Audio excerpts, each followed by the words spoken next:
Hello，大家好，我係 Dr. Solomon 啊。咁有冇諗過咧？其實有時有啲單種嘅花材咧，擺落去個簡單嘅花樽咧，都可以好靚㗎喎。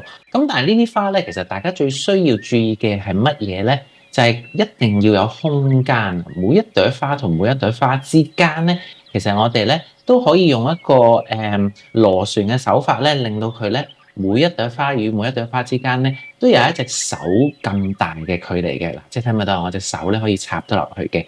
咁通常咧做呢啲草花要表現得佢靚咧，就係我哋頭先講嗰個空間啦，又或者我哋插花上面講嘅叫做空氣感。咁空氣感咧，我哋可以用我哋螺旋嘅手法紮出嚟啦。咁同埋咧，草花咧係最容易表達得到嘅喎。你可以用花泥啦，又或者手紮嘅方法。但如果唔識手紮嘅方法，純粹想就咁插花嘅話咧，就要揀隻花樽咧係有個嘴嘅。咁咩叫嘴咧？就係譬如話我呢個花樽嘅口呢個部分啦。